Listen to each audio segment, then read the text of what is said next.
Hi, everybody. This is Marlene with Miami Ghost Chronicles Stories of the Supernatural. And I hope you enjoy this new show, whether you're viewing it on the internet or listening to a podcast version of the episode. I do want to thank you for being part of my audience. You can also find links to videos or podcasts on miamighostchronicles.com, as well as where you can submit your story about any eerie experiences you've had, which I would love to hear about. Just go to the Submit Your Story tab.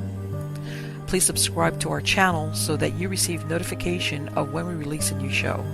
And find us on Facebook, Twitter, and Instagram. This is where I usually live stream and where I give you a behind-the-scenes look at locations where new episodes are being filmed at. I also tell you about all the interesting guests that will be appearing soon on Stories of the Supernatural. I hope you enjoy the show, and I think you are all wonderful.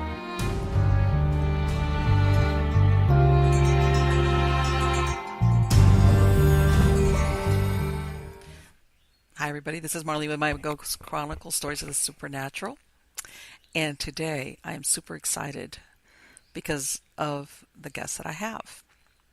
Now, this lady, her name is Carol Matsumoto, and she's an author. But, okay, she's not only an author. Let's put it this way. She's an author about a place that she has lived in since 1994. And the title of the book is called The Ghost of Captain Grant's Inn, this is an inn that she runs, but at the same time she lives there. Now, we're going to get into all of that, but you're going to see that because of the length of time that she's been there, obviously, she's going to talk about, the miracles that occurred that helped her to restore this inn. You're going to see this is a very old inn. Also about the spirits, talking to the spirits that occupy, that are, that are still there. And then, finally, also we're going to get into the questions of, the science behind, for example, why can we photograph certain ghosts or spirits, but then if you look with your naked eye, you can't see them. And I'm sure a lot of you have heard of that phenomena, as far as, people, for example, that will snap a picture and then it's not only till later on that when they take a look that they realize that they actually captured something that was paranormal in nature. But anyway, how are you doing today, Carol? I am doing very good. Thank you. No, thank you. And what I want to do, Carol, is I'm going to ask you what I ask all my guests. Obviously, yes, you bought the inn and you've been there for the last 25 years. But prior to this, did you ever have an experience with the paranormal as a child or before you got there? I've had experiences throughout my life. Okay. But the first experience I have, it's written in my book, but it's paranormal, but it's otherworldly. Okay. I grew up in North Dakota, in northern North Dakota, and my family had traveled to Fargo to see relatives, and then at night we were driving home. If you've ever driven through that part of the country at night, it's dark. And this was in 1949. Wow. So from Fargo to Grand Forks, 70 miles of pitch black road. Okay. So we left the lights of Fargo, and something flew out of the sky, landed behind the car. It was a huge red ball of fire. But if it wasn't fire, it was flickering red lights. I'm not sure which. Okay. And it followed us until we got to the light of Grand Forks. It followed my mother you guys? was hysterical. Huh? It followed you guys? It followed us for I would say, probably 60 miles. Oh, my. And the whole incident is written about in the book, but eventually it came up beside the car. And I remember the whole thing like it was yesterday, these snapshot in time, and you never forget, I was only 4 years old. And I remember being itchy because my Dad's car was, the seats were in wool, and my mother being hysterical, and my dad trying to calm her down. And the next day, my dad told us, "You never, ever, ever talk about this to anybody because we would be laughed at in town and made Yes. fun of." And we never did. But when he came, I brought him out here when he was 75 years old. I flew out to North Dakota, and I picked up my dad. We came out here, and I decided to ask him. I thought this was never talked about, and I remember this, and this is true. So we're sitting in my dining room, and I said, "Dad, do you remember when we traveled from Florida to Grand Forks and a red ball of fire followed us?" And he just looked at me, and he just stared, and he said, "I can't believe you remember that. I just can't believe it." Oh my.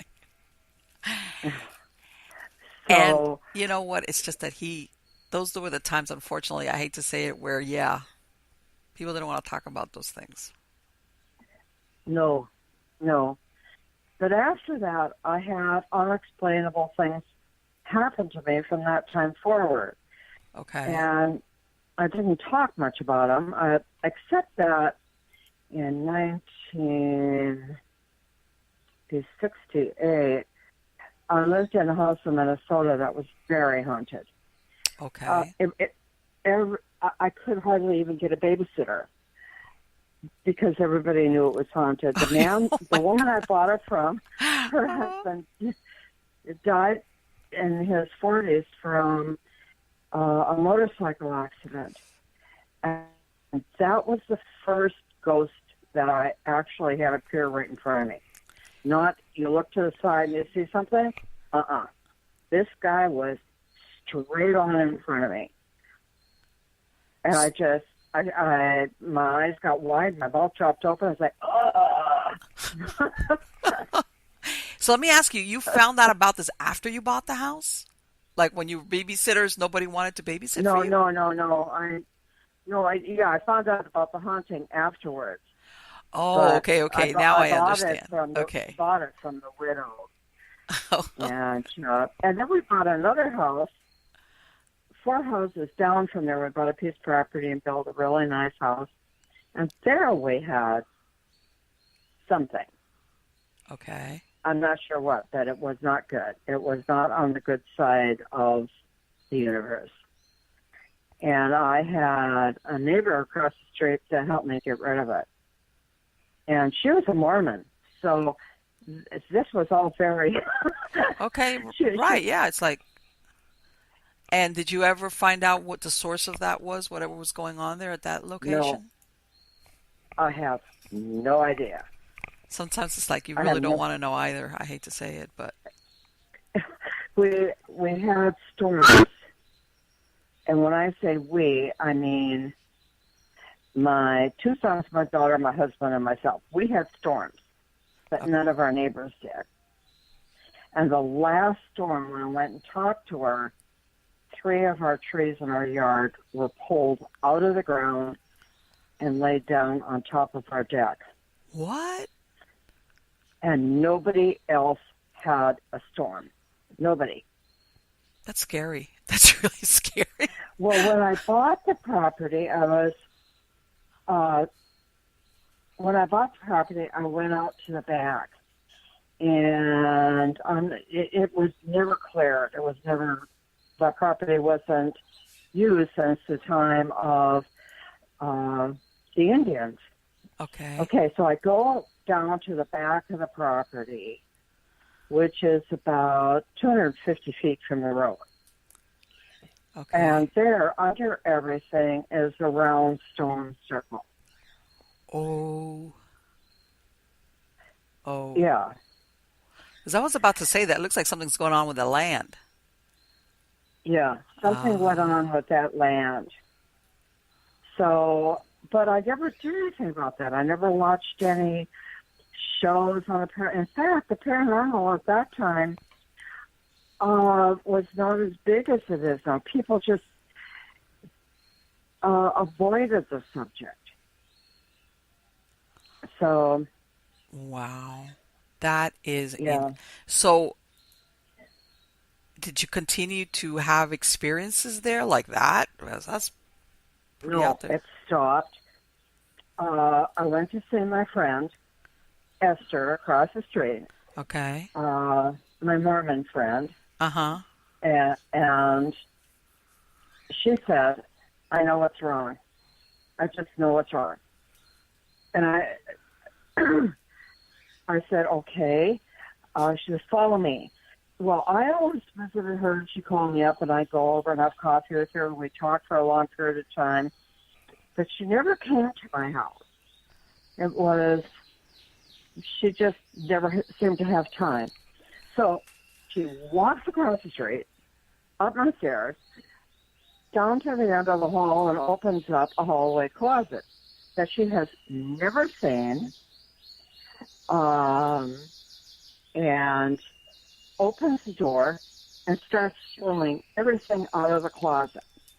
Oh my God, Carol. And I just standing there. She's sitting down on the floor, and I'm standing. And there's a Ouija board.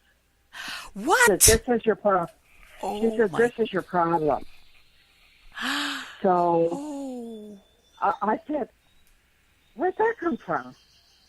I had no idea that we had a Ouija board in the house at all.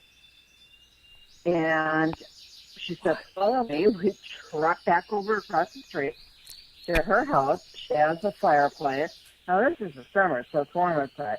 She says, "We're going to break this thing, and we're going to start a fire." And it's a wood-burning fireplace, and so we burnt it up. And that was the last of the storms and the last of the bad things that happened at that house. So how did she? I mean, I imagine you must have been like, "What is going on?"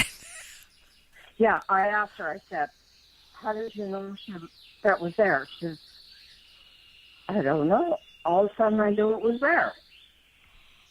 So, Wow. and she wasn't, she was the follower of her, and she just, that like was way out of her comfort zone, and she did that. I, I'm, I still don't understand it. So I can't imagine you and this, and that was it. Once you guys did away with the Ouija board, that was it. Did you? That was it. The Ouija board was gone. So who do you think was using it? The prior owners, or who you bought it from, or you don't I know? talked to my daughter about it years later. Uh huh. She said, "Yeah, I bought it. They used it once, her and her friends, but they didn't like it. It did something. I don't know what it did. But they just stuck it down there underneath everything in that closet." Wow. But you know what? Yeah. But you're describing those things with the storms and the trees. That's okay. This is not like, oh, I hear like a rapping on the door or, somebody walking down the stairs. That's really intense what you were describing there. Yeah. Yeah, I guess it is. I think of myself as an average person, not somebody that is super gifted, but I think I've been followed ever since that first Mm-hmm. encounter I had when I was 4. Okay. Yeah. I don't know how that connects with this, and what I've experienced at Captain Grant's is way beyond any of that. Just way beyond. And you know what? A lot of times, when you have that ability, either as a medium or as a psychic or as both. Yeah, you can go to certain places. One, number one, either things pick up because you amplify, they want to communicate with you, or you can just see it, hear it. Or sometimes you'll even have them kind of follow you around a little bit because they're saying, you know what, she can see me or she can hear me. And you'll pick up what I call hitchhikers just because of your abilities. Well, Captain Grant, uh, I had someone, we've had several, we've had dozens of paranormal groups come and visit. Okay. And we had scientific paranormal, which is an offshoot of ghost hunters. Mm-hmm. And they've been with us twice. Well, okay, so enough of that. A week after they were here the last time, this family came from Newland, Connecticut, which is on the shore up to Captain Grant's, which is about 9 miles away. And we're sitting at the table, and she said, I can talk to spirits. So I thought, well, the table's full. Can you please give us a demonstration? So she said, well, I do it through rods, which are not looked at very much for being authentic, but believe me, they are. Oh, okay. So I asked her if she would do a demonstration. She went up there, got the rods, brought them down.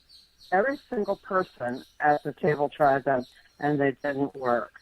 And I thought, geez, I wonder if they will work for me. And she handed them to me, Okay. and I am solid on the table with my hands against each other, and I'm not moving a muscle. I'm just terrified. And these rods go around like helicopter blades. Zoom, zoom, zoom, zoom, zoom, zoom, until I drop them.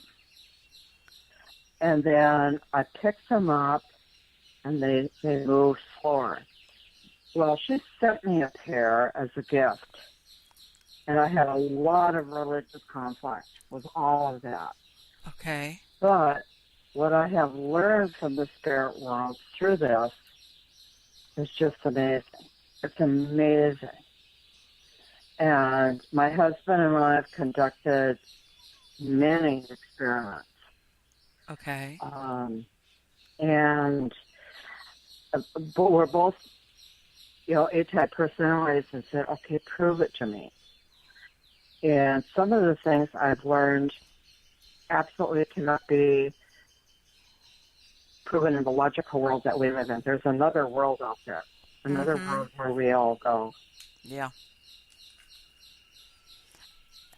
So I guess the question about before you got to the inn, you had already had more than quite a few brushes with the afterlife, folks, the spirits, and so, and I want to get into, Carol, what you mentioned to me before we started recording was what happened, as far as that we were talking about kismet, how you were meant to become the owner and run this location. How did that happen? Well, okay. I bought Captain Grass. Now, this is the early 1990s, so prices were cheaper. And the price was $149,000. I was a divorced woman. Mm-hmm. I couldn't afford that. And I looked at it, but he couldn't sell it. And he rented it to people that completely trashed it, which brought the value way down. What a shame. And then, yeah, shame. In 1993, he dropped the price to $89,000. And then a sign went up, bargain. And I thought, I'm going to try and get this. So I made an appointment to go over and look at it. And the real estate agent said, you got to give her a week to clear a path so you can get through the house, because you can't get through the house right now.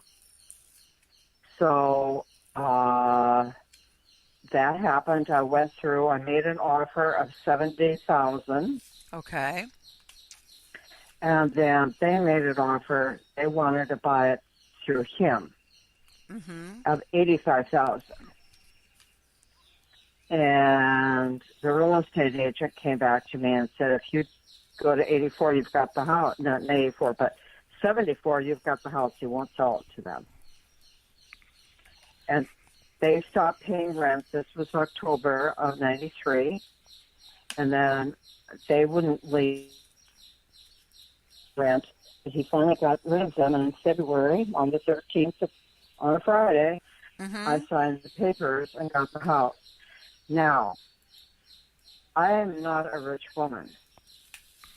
I left that closing with $112 in the bank and a $200,000 renovation facing me.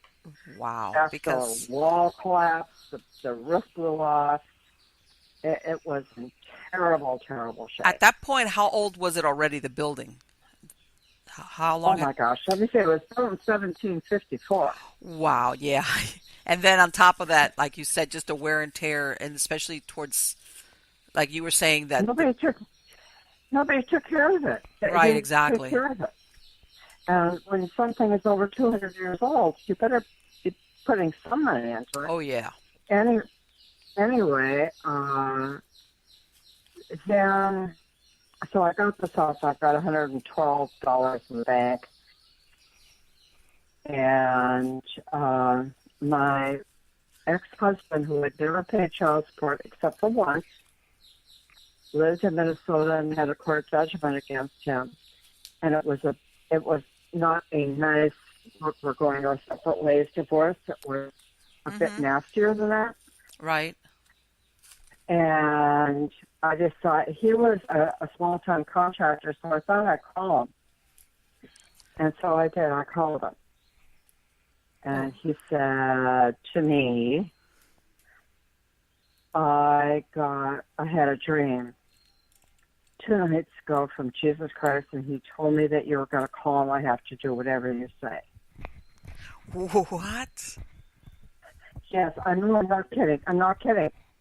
I'm not kidding. It's in the book, and I had to get a release from him, who's now married to somebody else who didn't really want him to get a release for him to say Right. that. That is incredible, Carol. I was just shocked, but he came on, and we became friends. He got back his relationship with his two oldest children, and he helped me. And then he left and went back to Minnesota. My children have a huge stone walkway in the front of the yard built from the back cellar wall. Mm-hmm. And my daughter and I and my son laid almost all of it. We did work. I went to work, came home, worked 4 more hours on the place, and I opened with 2 bedrooms after 15 months. But you wouldn't believe how things happened. It was just, oh. You want me to tell you one of the miracles? Yeah, absolutely. I want to hear that. What happened? I mean, this is Okay. that was incredible. That story about what happened with your children's Oh, dad. isn't it incredible? I mean, but it's clear. This is what happened. And I'm going to tell you a story that I can prove. Absolutely prove. If you want to get a well down in Florida, how long does it take you to get one? A well? Well, it's Yes. down here. It depends. We're in South Florida.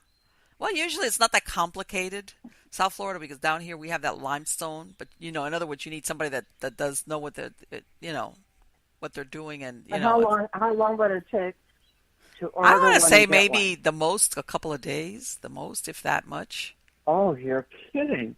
Yeah. Okay. Here in Connecticut, 8 weeks. Why? We were in a drought. There are not that many well companies, Oh. and my well went dry. And it was the week before Memorial Weekend, Oh, right before the summer. and we only rented our rooms that weekend. And the following weekend, we only had 4 rooms at that time. We had the other 2 rented out, and at breakfast time, our guests came downstairs with towels on their head, and they couldn't finish the shower because our 200-year-old well went belly up. Oh, The Carol, following my weekend, God. That's, yeah, the I mean, think following about it. That's bad weekend, enough for yourself, but when you have guests, that's got oh, to be yeah, difficult. and um, we have these two casinos that are the largest in the Americas, called Mm-hmm. Foxwoods and Mohegan Sun. Well, that time we didn't have Mohegan Sun, but we had Foxwoods, and we were short 3,500 rooms for lodging. So we were full, and we had no water, and if there was no chance we could find another place for our guests. It was impossible. There was nothing available except sleeping in your car or on a park bench. So my current husband, who is named the same name as my first husband, Right, they're not. yeah. So so he calls me on Monday morning because he's still working on the other side of the state, and he said, "What are we going to do?" I said, "Oh, we could bring in a a, a tractor full of water, a semi full of water. We could backfill the well. We could run water directly into the house from it, from a tanker. I don't know what we're going to do." He says, "Well, what are you going to do?" And I said, "I'm going to pray to St. Anthony. I'm Catholic." That's fine. Anyway, Again, hopeless so, causes. That sounds like a hopeless cause to me right there. so I'm looking out the dining room window towards the driveway, and I said, my mouth drops open. I said, "Ted, you wouldn't believe what's here." And it was a well rig. A well rig looks like no other. There's no other material. It looks like a well rig. So he said, "Go out, don't let them get away." So I run out and ask them why they're here, and they said, "Well, we're here to put in your well. We have a permit and a drawing of the property. We know where it's going. Don't you want the well?" I said, "Oh, no, I want the well. You tell me how much I'm paying." So he said, "Well, look at your contract." I said, "I can't find it. I'm really, really sorry, but I can't find it." And I knew I didn't have a contract. And you're like, I hadn't talked well, to anybody. it's like, So I said, "Call the office, the main office. I want a well." So 15 minutes later, they come in, and the guy says, "We don't know how this happened, but nobody's ever talked to you, and we have no contract. Do you want a well?" and you're like, oh, And, what would you call that? Coincidence? oh God, no. No. That's So, incredible. isn't that incredible? And that happens over and over again. When I needed something, it would appear. Let me tell you So I something. That knew, right there, that's like a made to order. That's difficult to dismiss as coincidence. It really is. and I can prove it because of when we got the well. Nobody gets a well the same day they sign a contract, Wow. especially up here. They're just, Yeah, that's what that just based on don't what you're happen. saying. Yeah. Yeah. So it was one of the miracles, but um, now Captain Grant is experiencing something else. And I want the word to get out there on this. Okay. And Captain Grant currently has over 200 spirits on. Okay. But And we're not the only ones. There are places like this throughout the entire world. okay. There are with the good spirits and the bad spirits. Mm-hmm. And what they have told me when I communicate with them is that they're waiting for a spiritual war. Really? That's interesting. That's very interesting. And I've talked to many psychics, and every single one I've talked to has said the same thing, yes, but we don't talk about that. It's one of those, So let me one ask of you, those, the original owners or the ones that built that structure, are they there in yeah. spirit? I I don't know. Okay. I don't know. I should look. I've got the ability to find out who they are because there's been a national register. You know, it's on the National Register of Historic Places and on Mm-hmm. the state register. And we had a survey done, and I've got a huge, one of these huge plot maps that shows everybody that's ever been here. I know everybody, but I don't know who built the house for sure. I think it was Captain Grant, and maybe it was him. Mm-hmm. It wasn't the first owners. Okay. But I have a story about the first owner. I'm probably boring you by now. No, no, no, no, you're Emma? not. Absolutely not. Go with that story. What was that story about the owner? Okay, okay. In 1703, Samuel Whipple purchased the property from another farmer. And he purchased 100 acres of land, which for New England is quite a bit of land. Yes. And I thought he would have been a farmer. Mm-hmm. Okay, and he had a son named Samuel. Not Samuel, Daniel. And I talk to Daniel quite often. He's the spirit that I converse with the most. And Okay. Daniel, I asked Daniel, was your father a farmer? He said no.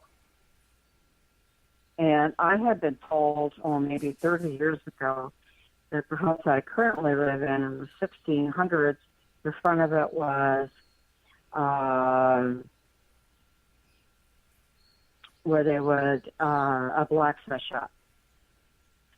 So I asked Daniel, thinking I know that part of the history, was he a blacksmith?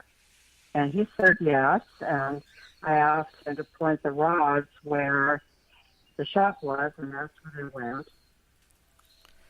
And Okay. Daniel told me he died in his 20s from an accident in that shop. And I know that there were two big accidents.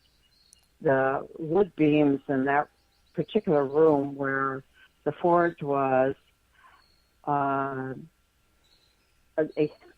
if you don't drill, you can't put a nail into them. They're so hard. They're like rock.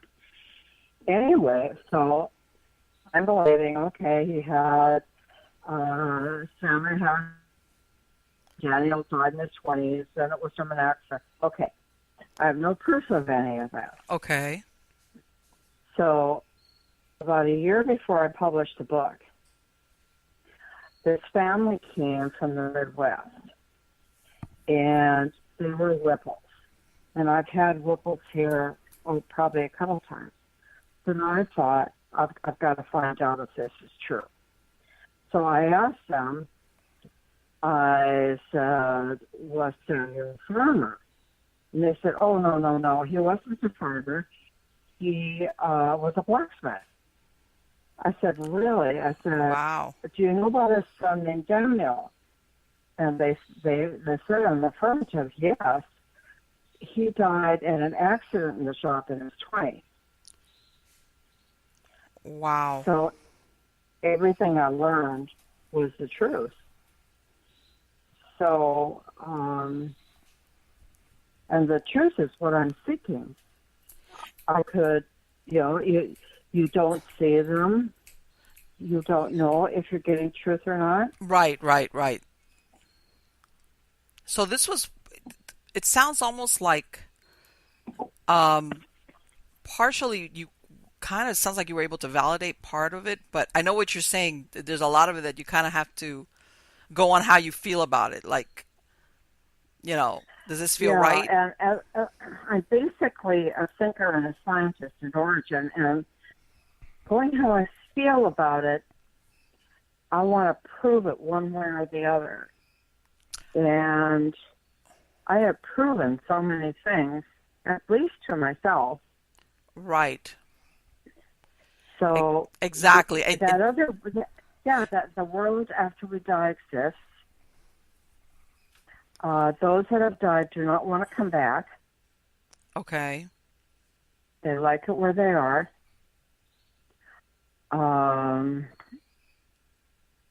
And we can talk to them if we would just pay attention to them. Right. And I think sometimes a lot of it has to do with where they're at. I think that a lot of them, once they make their peace, like you said, they want to do their own thing. And of course, depending on who's over here wanting to talk to them. And then there's others that, that typical thing that we think of, the person with the unfinished business, whatever it might be.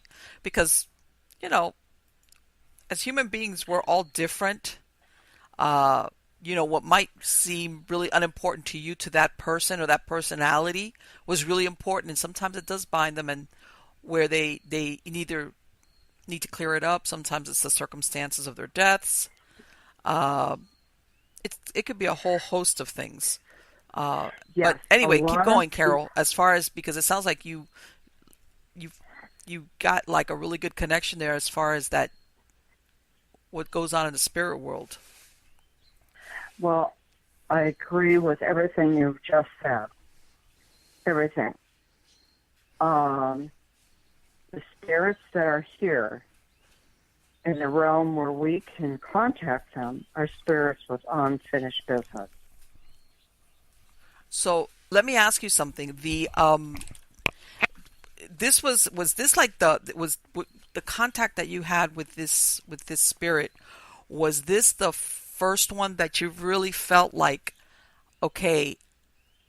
In other words, at this point, you really didn't have a clue as to how many spirits eventually you were going to be come in contact with. There is what it sounds like. No, Daniel was not the first. The first was Mercy Adelaide Grant.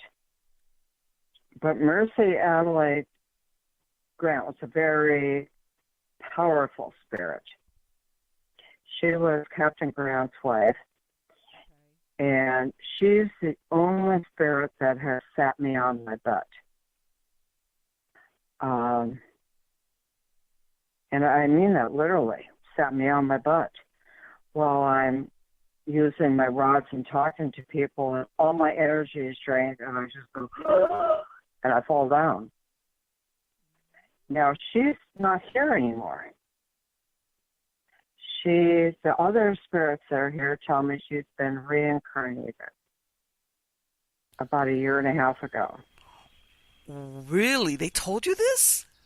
Holy, Yes. that is incredible. That is incredible. And let me ask you, do you feel that difference after, or was it a confirmation when you received that she's moved on and reincarnated in another body? Or is Oh, this? I tell you, I felt sad. I mean, I felt good for her, but I felt really sad. I lost my main spirit. They're like real people to me at this point in time, although they're not real people. They're spirits. I call them souls. They're spirits and souls. And if they haven't completed their mission, they get reincarnated. And that's the fact. So I try to find out what they're going to be reincarnated for. Now, Daniel, he created a child with a woman that was married to another man, so he is going to eventually be reincarnated as well. So I am extremely curious person, and when I get to one question and that's answered, then another question comes up. Well, what about this? So that is where I go. I don't do a lot with the shows that are on TV. We've been on several of them. The best one was Psychic Kids, Children of the Paranormal. That was really, really good. But I do my own thing. So I'm kind of like a lone wolf out here. And I'm not sure why this was given to me, this ability to talk with them. Let me ask you, this is so interesting though, what you're saying, that they're giving you this communication. that they're going on, they're moving on, they're incarnating into another body. Let me ask you, do they ever tell you why, let's say now the timing, or has something changed for them that now they could do that? Because that's I love that because it's almost like, um, that you can have that type of communication that they are. In other words, I guess my question is, were they just there because they just wanted to be there? Was there something that was holding them back and now they're ready to go on? Um, did they ever tell you about No, that? yes. Um, the spirits, if they haven't completed their mission from God, their stated mission that they were supposed to complete, they will stay in the realm that they are in where we can communicate with them. God chooses when they go on and who they will become. The choice is not up to them at all. So I think, let's say that you're a white man who hates black people and is very prejudiced, you might come back as a black person and feel what that was like, that sort of thing. Right, exactly. It's Because God that you have. Yeah. that is that's fascinating, to be honest with you, because we hear sometimes of, people that have communications with ghosts, spirits, people that live there, whatever the case might be, whether it's a tormented spirit or somebody that used to live there, the owner, and they're just there because they have a feeling of ownership. And usually you hear the story where at some point maybe they decide to go on their way, but that's it. Even if they communicate with somebody that's there, if they're able to cross them over, that's it. They go on to whatever awaits for them on the other side. But in this Yeah. case, they're telling you, they're communicating to you and telling you, okay, now not only am I ready to move on, I'm ready to incarnate again.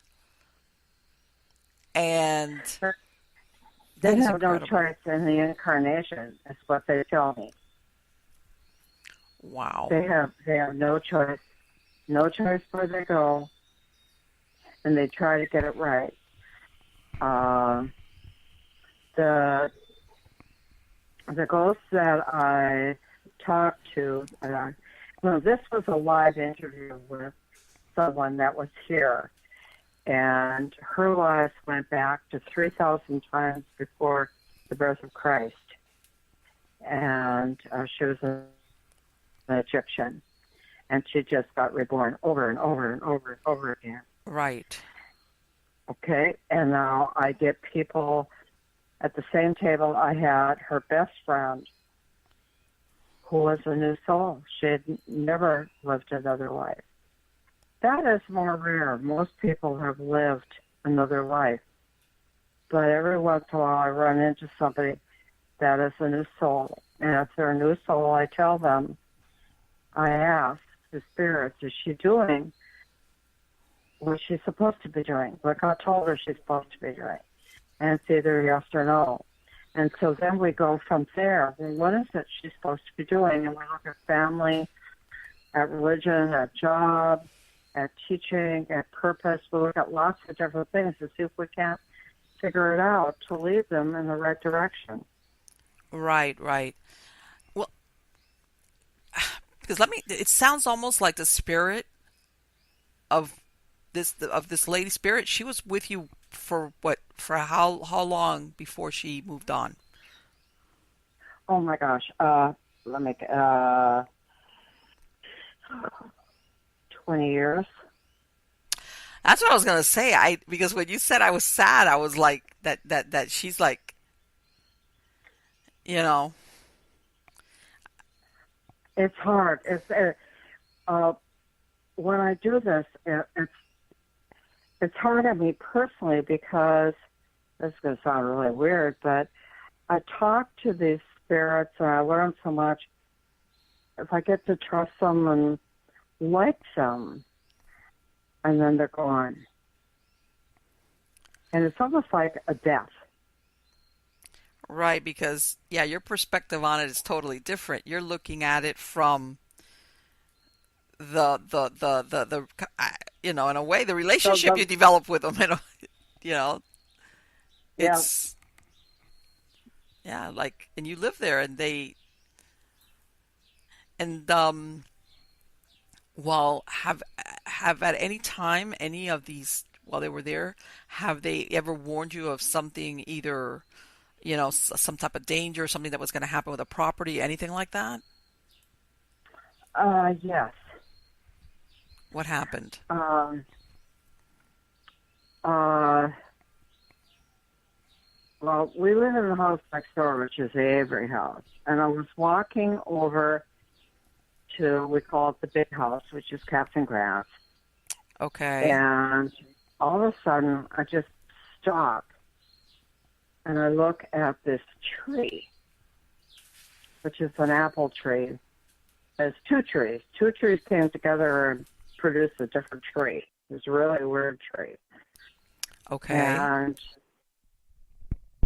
I just looked at it, and Ted's car was parked under it. So I went into the house, and I said, Ted, I want you to go move your car because I think that tree's going to fall down on top of it. He looked at me, and Buddy went and moved it, and 10 minutes later, it was like crack, boom, down came the tree. So, and what was the first what did you think of when this happened, Carol? Oh, holy cow, wow.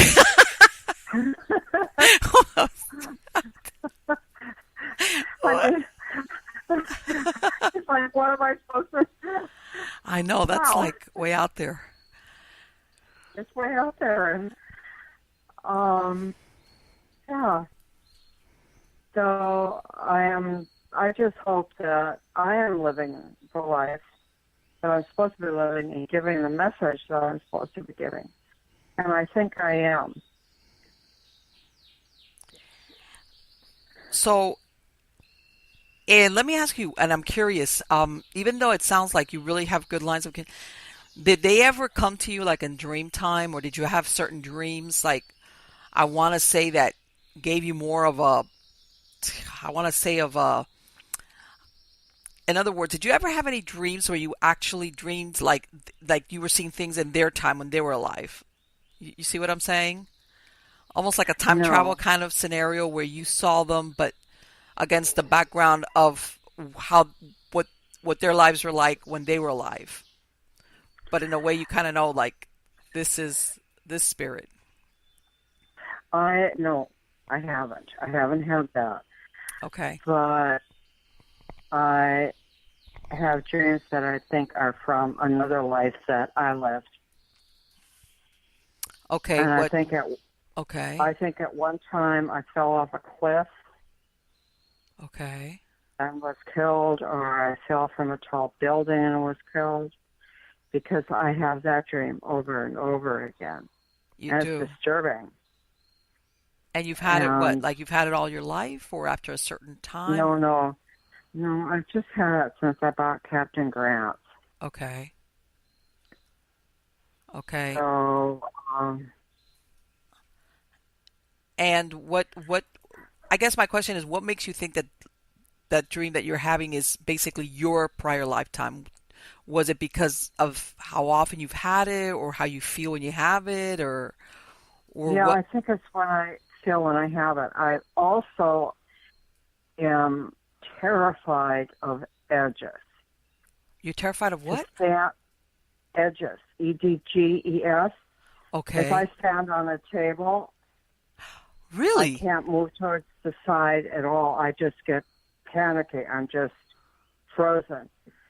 I That can is crawl up a ladder. I painted the whole place myself when I bought it, right. and the ladder went up 33 feet, and I'm fine. Step on a roof, not in your lifetime. I would not do it. We've been on trips where we've been up in mountains and there are no guardrails, Mm-hmm. and my heart just pounds. I'm so scared I'm going to go over the cliff. But I have dreams about this. And I have dreams about being lost Okay. and being persecuted. And it has nothing to do with where I come from or where I grew up with. So I think it is me. So, in And other that's why I words, said, it's not high. That is so.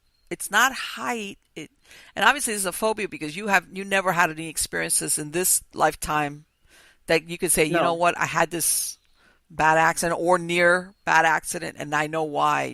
Because that happens. So this is like a phobia that you've never been able to explain why never. you've behaved that Never way. been able to explain it at all. And Hmm. um, I've had a lot of college in psychology. Okay. And um, when I look at dreams, I look at your dreams.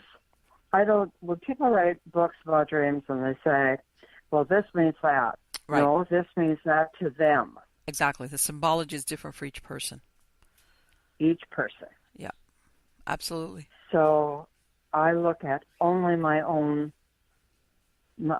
only Hmm. what I dream Yes. and what has to do with my past. Exactly. Because right, what different things mean different things to people, and that's the mind speaks to us in symbols. That's how That's sometimes right. it's convoluted when you have dreams. Your subconscious doesn't spell it out sometimes, depending on what the source is. Yeah, it's Yes. kind of weird the way Yep. it tries to communicate with you. But when you have something like what you said, what you're describing, which is really repetitive, and in actuality, you have that phobia because that's a phobia. But what you said, you went and you painted this whole place on a ladder. Well, Wow. that's different. That's Ah, not an edge. I went up 33 feet on a ladder. That's a high ladder. yes, that's a very And high ladder. I did not feel any fear, but if you put me on a table in a dining room that has an edge, I could barely stand it. Wow. Yeah, it is. So I've looked at that, and the spirits told me that I'm in my fourth lifetime. They're also telling me that I'm doing what I was meant to be doing. Okay. And I think that has to do with the messages I pass on through my books, through my interviews, Mm-hmm. um, through what I say to people. I used to be so afraid to say anything to anybody. Well, you're going to think I'm strange, I'm schizophrenic, Right. you name it, but I'm not. Um, I know I'm not. I'm just a normal person Yeah. who was given a gift, and sometimes the gift is a burden. Yeah. It is. It can be. It can. It Yep. can. It can be if, especially, sometimes when either you feel or see or something that's disagreeable. Yeah. But it sounds though, Carol, like for you overall though, especially after you've been to that, it's been a very positive experience. Yes, it has. It has. This whole thing has. Um, the B&B, everything has just been. I got my husband through buying the house. I am a wonderful man. I have made so many friends, and my life is full, and I love what I'm doing, and I just look at the future. Well, you know what, and I'm glad you mentioned it because a lot of times, and as far as synchronicity, it's almost like in other words, when you're heading in the right direction, what's good for you or best for you, doors open up. Even sometimes when it seems you know, like maybe when you try to think of how, you think of all these obstacles, but then doors open. That saying you're at the right place at the right time. You meet the right person or you get the right phone call. Things like that. Doors open up for you. It's almost like when you're on the right path, everything Yes, flows in your direction. Whereas when something's not really meant for you, this is when it's almost like you're battling a headwind. And by this, you have to be a little bit careful because, you can't give up either. If you have a little bit of resistance towards something, it's not like throw up your hands and give up. But yeah, sometimes it's a good sign that you're on the right path when things just evolve and like you said, and a lot of it you take it on faith because of how you feel like, I know this is right for me. But sometimes a lot of Yeah, people lose that ability, or they don't trust their own inner gut feeling, even if, in other words, your inside's telling you something, but you're thinking, how could that be good for me, or how's that going to happen, or how's that going to work out? Um, you know, like I don't go there much. I don't go there much to how's this going to work out right, because exactly. there's so, You don't try to analyze it over, like that. How? It's like, yeah, yeah, that's where people end up short. You yes, have to have all the answers up front. mm-hmm, You're not going anywhere. exactly, Yeah, exactly. And yeah. yeah, I agree that a lot of people, if they cannot uh, get those answers up front, they think, oh, forget it, or that's going to be too hard, or forget that's never going to happen. Uh, and like I said, sometimes when you're when it's the right thing for you, doors open up that you would never know about unless you started the process of whatever it is. Uh, just like what you were talking about as what happened when you decided that you purchased this property despite all the things that you knew that you had to, it was an old building, and you knew that it was going to need so much work, uh, but and here you are, what, I just 24 trusted. years I later? just believed I can do this. It's going to happen. Right, exactly. And I'm sure, let me ask you, just out of curiosity, how long did it take you? Because it sounds like there was a lot of restoring to do. How long did that take for you to complete? Oh, it's never completed. But to get open and running took 15 months. Okay. In other words, that's the thing where you have to like wake up every day and say, now I gotta. Yeah, it's a project, all right. Absolutely, Right. And I was absolutely. fired 2 weeks open. And It, Carol, I mean, because that's what I'm saying. That's what I'm saying. It's not. There's no challenges or no hard work. There is, but it sounds like you knew all along from the beginning that this was the right thing for you to do. I think it was my destiny. I really Right, do. right. And I'm so glad because it is such a happy place. And people love it here. And my husband and I love being here. It just, it was what was meant to be. It really was, is. Let me ask you. You mentioned also earlier that because you're that by not only is the inn, but that you have also a couple of smaller town cemeteries or graveyards close by to your location, right? Well, we have the two. Okay. We have the one in back of the house dating to the mid 1600s, the one across the street dating to the 1800s, Mm-hmm. and then a mile and a half down the road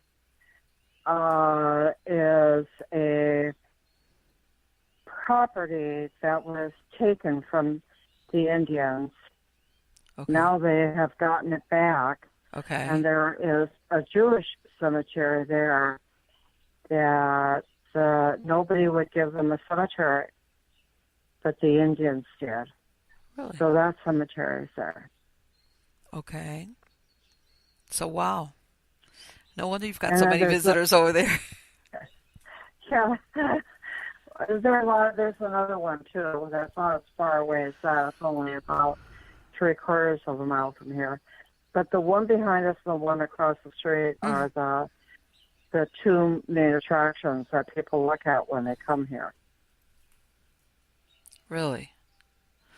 Have you ever communicated with anybody who's buried in any of those graveyards?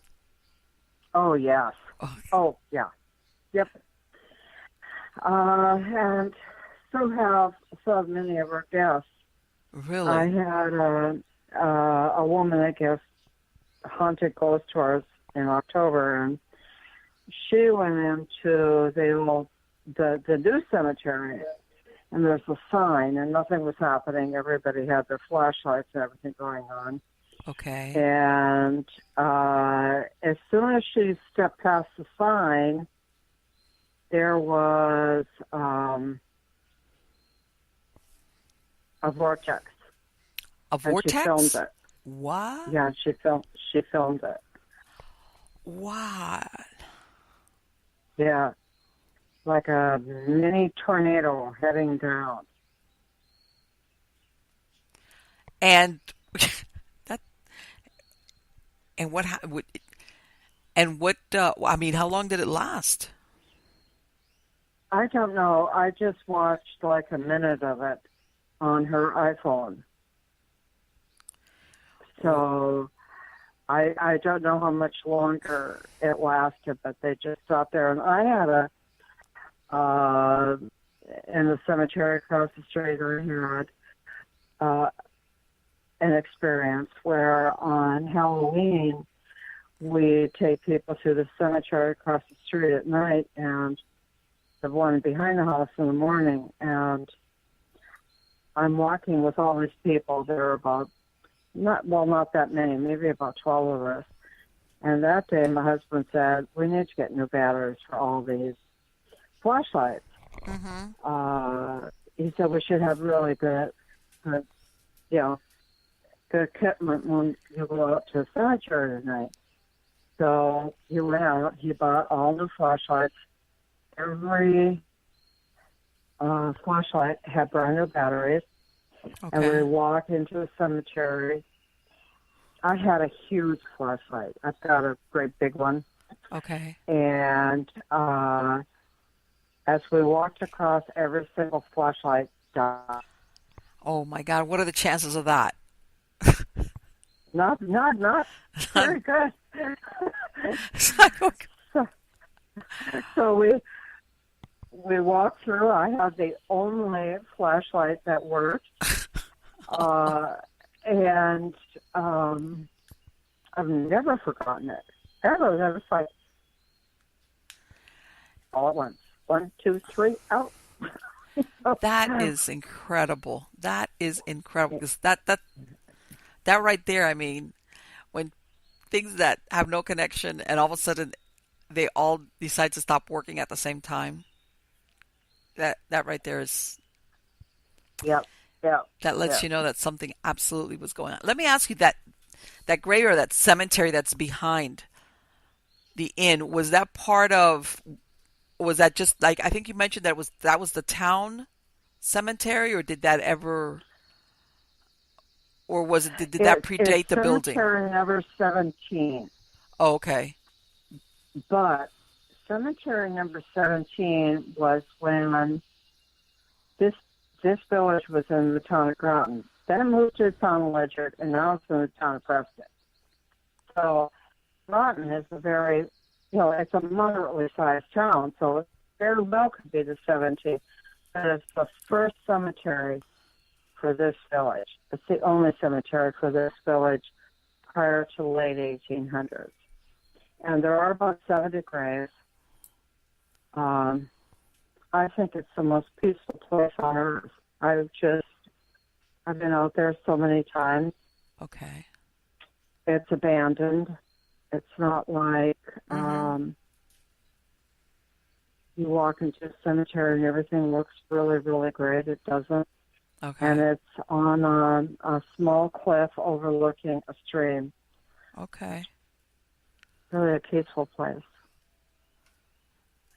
And I imagine probably what a lot of the carvings on these, that they can be deciphered on the headstones, because that sounds like a lot of them have been there for a really I long would say time. on about 25 to 30% of them. This Okay. is really, really old. Mhm. Like I said before, the Averys, the Gears, the Whipples, and there are others. If it was a sandstone, Right. it's gone. Yeah. Yeah. If I it was marble or granite, it's going to be there. So it depends on how rich the people were. So when I said the people in this village that are now the fathers of the village, right. they were more wealthy, and Yes. their headstones are still there. Right. Yeah. Depends. Like everything. How deep were your pockets? Yeah, I've seen that. I've gone to some cemeteries where basically the writing's obliterated. It's nothing. And then there's others that are really sharp and crisp, even if they're 150 years old. And I know that it has to do with the quality of Yeah, the stone that was used. And of course, the better the quality, the more it costs. So, some of the sandstone are somewhat readable, but it's because they have bent over or they fell down face down, so that the back side eroded, but not the front side. right, yeah, it depends on the. Yeah, yeah, yeah.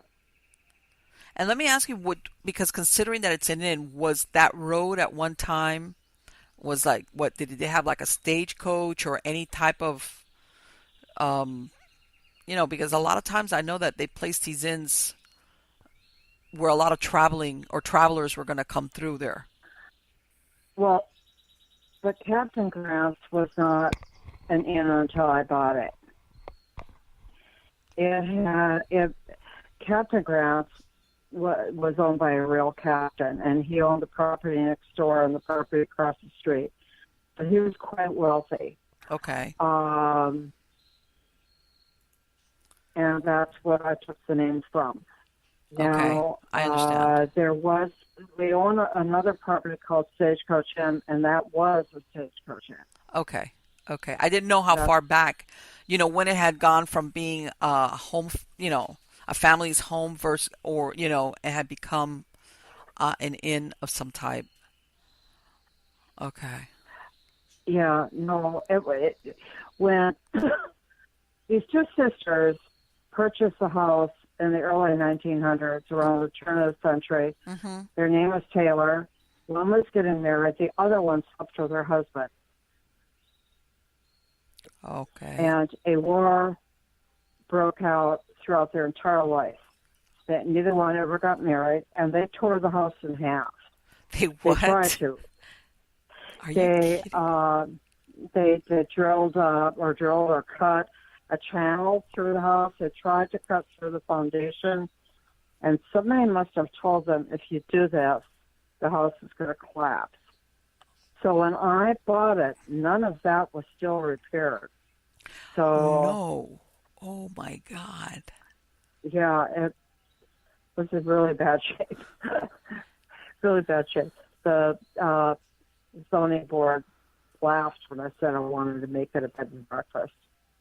But all of that is why I think this is my destiny and why I want to be here. Let me ask you, after they did that, that's incredible. Did they live there years afterwards like that with Yes, until they died. literally a divided house? Yeah, if they ever went anywhere else. Oh, wow. And they're buried across the street. But Marlene, I got to tell you, my neck is hurting so bad right now from my experience last night. You know what, I don't know. Carol, you know what? It has been wonderful to have you on here. Do not worry about it.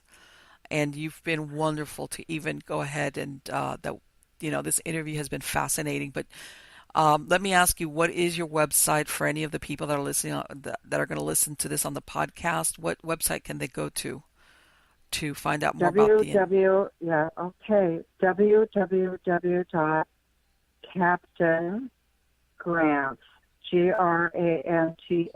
www.captaingrants.com.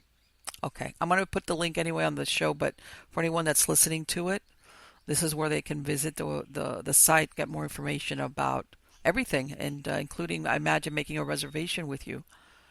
Again, Carol, thank you so much. You have been absolutely and if you're wonderful. ever in New England, please come and stay with us. Absolutely. It sounds like a fascinating place, I'm telling you. It sounds just what you talked about, it sounds fascinating. But again, thank you so much, darling, and I hope you feel better, okay? Yeah, I'm hoping. Yes, yes, Yes. yes. Thank you Yes. so much, Marlene. No, thank you. Take care. Bye bye. Bye-bye. Okay. I could have talked to her for a lot more, like I do all my guests, but yes. You can believe that she's lived there for so long that, and we talked about this. I said, even before we started recording, I said, you know what? There's paranormal investigators that, they'll go, even if they have access to, let's say, a location where they can go back and visit.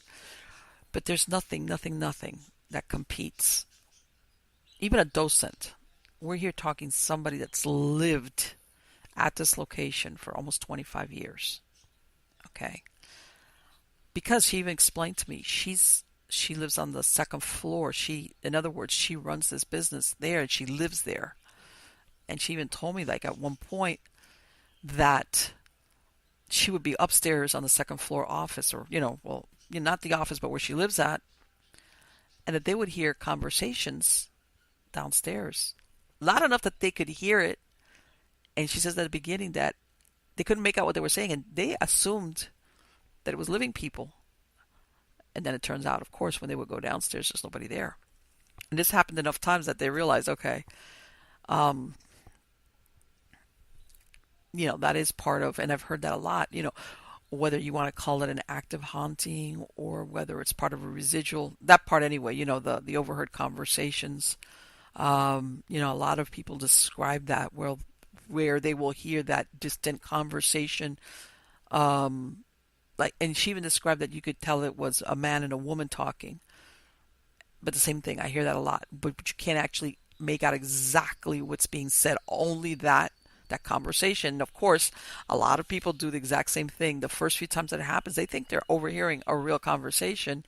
And then when they go looking for who's there, especially when nobody's supposed to be there, is when they realize there's nobody living. But in her case, when you run an inn, which that place is fascinating. She's got 3 small town cemeteries. So one of them that dates back basically to colonial times behind it. And like I was saying, when you have lived there for this length of time, you can't help but have an insight that very few people have. And one of the things, obviously she wrote the book about it, but, a lot of times we have these stories of people that are trapped in their homes or in their businesses, for example, if this type of business. And once they find out they've got ghosts, it's like they're desperate to get away. They don't, but they can financially. Sometimes they can't, and sometimes some of them even walk away from the houses, and because they just can't resolve the spirit problem. But in this case, I think this is what's so refreshing about Carol's story. She has developed this very positive relationship and communication with the spirits that are there, which apparently from what she told me are quite a few, to the point that they're even told her when they're moving on and reincarnating. And that, I think, is fascinating because unfortunately, and I guess as we hear so many horror stories of, malevolent ghosts that terrorize, homeowners or new business owners of an inn, and then they just don't know what to do and they're pulling their hair out.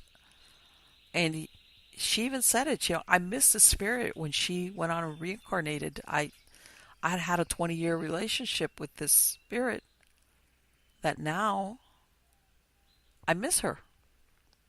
And it's obvious that she has psychic and or mediumistic abilities based on what she said about her experiences prior to coming here. It wasn't like one of these people that is oblivious to the spirit world and then all of a sudden they walk into this. No, she had all these experiences. And something that's really important. She, at one point, lived in a house where she had contact with a very negative entity that she was never able to source where it came from, but she didn't want to find out. And I guess my point being that it's not like, every spirit to her was like, oh, what a wonderful day. She already knew the difference between uh, having contact with either a good spirit or friendly, maybe one that was one way or the other. The kind I call these the oblivious ones. They're, and then by this I don't mean that they're residual. They're intelligent, but at the same time they exist in this moment of whatever it is that's binding them there, and they don't see the living that are there. They carry on with whatever it is that they're doing in that moment that they're stuck in. You got those, they're not bad or good, they're just oblivious, and of course they sometimes make noises or do things, or you see them and you're like, you wig out, but they're totally unaware of you. And then you get the ones that are like, this is bad and I want to get away from this, like right now. So she already had that prior experience. So when she got there, it wasn't like, oh, I don't know the difference between a friendly or benevolent spirit versus one that's nasty. No, she knew what the difference was, and like she was having experiences. She was a kid. So it's I'm telling you, I would love to go and spend a few days there, because I mean, you can buy the book, and she can tell you, she tells us the book is basically about how from the moment she went into getting it and 20 something years worth of living there, all the things, and then her own endeavors into documenting stuff.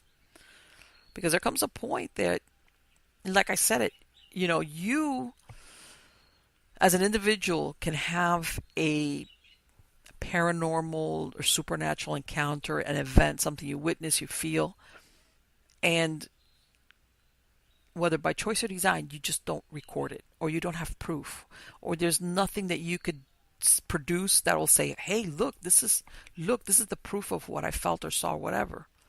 But you, if you're really honest with yourself, you know what you witnessed, especially if your standards are high. So in other words, there comes a shift that even if you couldn't produce proof, you know what you felt or you saw, and you know that the origins of it are supernatural. And for you, there's a paradigm shift. And then later on, you go into trying to capture evidence, or trying to figure out why, like what she wants to know, like, why is it that sometimes we don't see a ghost or a spirit with our eyes, but then we'll take a picture of it and it's captured on film? And in some instances, it's the other way around. You have people say, I know I saw something, or I saw this, but then when they review whether it's a photograph or movie, if they had a video thing recording, nothing is captured. Or audio, same thing with EVPs. You'll capture stuff on EVP, but you're lucky if you don't catch anything else. But anyway, she went the rounds of going the next step, which is what happens when you have the abilities, and luckily that you have access to exploring the relationship with these entities. Now, I will say one thing. Carol sounds like a really smart lady, because you know what? In other shows, I've always been really careful to caution people that are not ready for whatever reason. Like, hey, you know what? The spirit world and you should stay on parallel. Don't like the Ghostbusters, don't cross the streams. Believe it or not, there's people like that they shouldn't. I mean, there's a lot of reasons I won't get into. But she sounds like a very down-to-earth person, and she herself said it. Her second husband, the one that's lived there with her, same thing. Okay? And I guess my point is that she has a good grasp of what's happening and wanting to explain why and how. And again, what can I say? I urge everybody to go and visit Carol at the Captain Grant's Inn. So anyway, guys, thank you so much for viewing the video or listening to the podcast. Don't forget to subscribe so you can get notifications on when I release a new show. Also, my true believers, go to MiamiGhostChronicles.com. Hit to submit your tab and let me hear about your true ghost stories, paranormal events, etc., etc., etc. Okay, and again, guys, thank you so very much for being part of my audience. You're all wonderful. Take care.